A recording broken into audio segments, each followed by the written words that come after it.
Assalamualaikum warahmatullahi wabarakatuh. Sebelum kita mulai pelajaran kali ini, alangkah baiknya kita berdoa terlebih dahulu supaya ilmu yang kita pelajari dapat bermanfaat.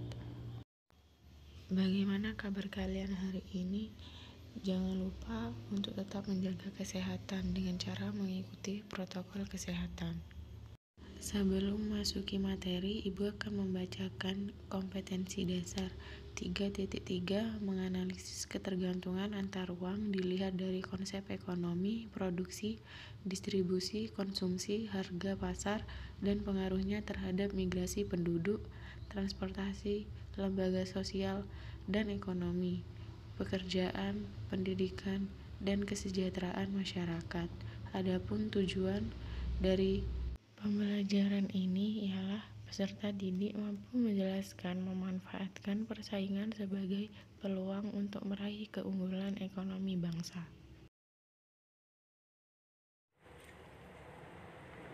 Baik, di sini Ibu akan menjelaskan materi tentang memanfaatkan persaingan sebagai peluang untuk meraih keunggulan ekonomi bangsa.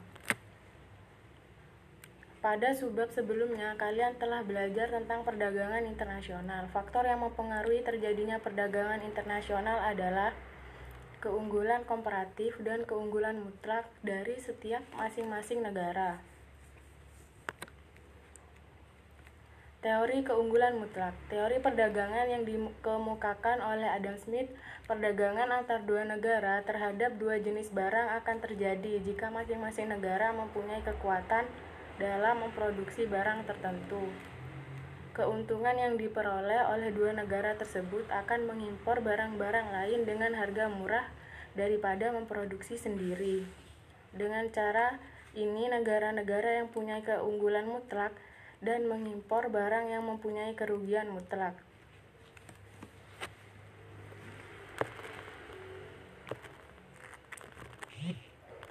Contohnya di sini ada dua negara, Thailand dan Indonesia. Negara melakukan spesialisasi dengan memproduksi dua jenis barang, yaitu pakaian dan tas, dengan asumsi masing-masing negara tersebut menggunakan tenaga dan waktu yang digunakan relatif sama. Ternyata Indonesia mampu menghasilkan barang pakaian lebih banyak, sedangkan Thailand mampu menghasilkan tas lebih banyak. Thailand memiliki keunggulan mutlak untuk menghasilkan tas dan Indonesia memiliki keunggulan mutlak untuk menghasilkan pakaian. Dari keuntungan mutlak adalah keuntungan yang diperoleh negara karena negara tersebut mampu memproduksi barang dengan biaya murah dibandingkan dengan negara lain. Menurut teori ini, suatu negara dapat disebut memiliki keunggulan mutlak dari negara lain jika negara tersebut memproduksi barang atau jasa yang tidak dapat diproduksi oleh negara lain. Teori keunggulan komparatif. Menurut David Ricardo, perdagangan internasional terjadi apabila ada perbedaan keunggulan komparatif. Teori keunggulan komparatif ini melengkapi teori keunggulan mutlak yang telah dijelaskan barusan. Keunggulan komparatif menyatakan bahwa suatu negara mampu menghasilkan barang dan jasa lebih banyak dengan biaya murah daripada negara lain.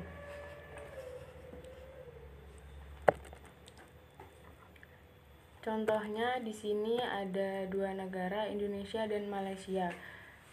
Indonesia mampu memproduksi kopi atau sawit secara murah, tetapi tidak mampu memproduksi timah, seperti halnya yang terjadi di negara Malaysia yang tidak bisa memproduksi timah dengan murah. Dan ini artinya Indonesia memiliki keunggulan komparatif dalam memproduksi kopi atau sawit, dan Malaysia memiliki keunggulan komparatif dalam memproduksi timah.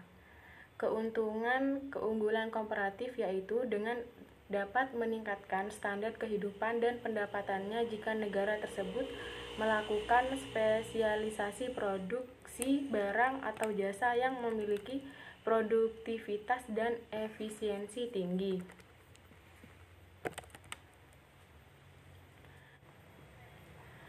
Indonesia tentu memiliki produk keunggulan komoditas ekspor yang dapat dijadikan sumber penerimaan devisa bagi negara. Indonesia dengan kekayaan alam yang melimpah sehingga sebagai pemasok komoditi dunia.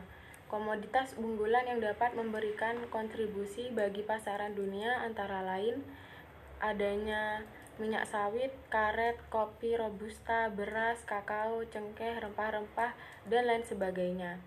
Keikutsertaan Indonesia dalam perdagangan internasional dapat memberikan manfaat bagi pertumbuhan ekonomi Indonesia.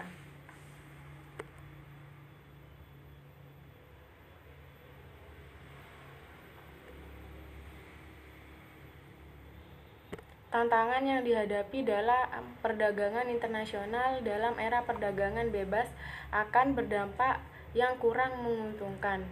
Di antaranya yaitu adanya eksploitasi ekonomi, pudarnya identitas kebudayaan dan ancaman fisik lingkungan, eksploitasi sumber daya alam berdampak pada perusakan lingkungan hidup.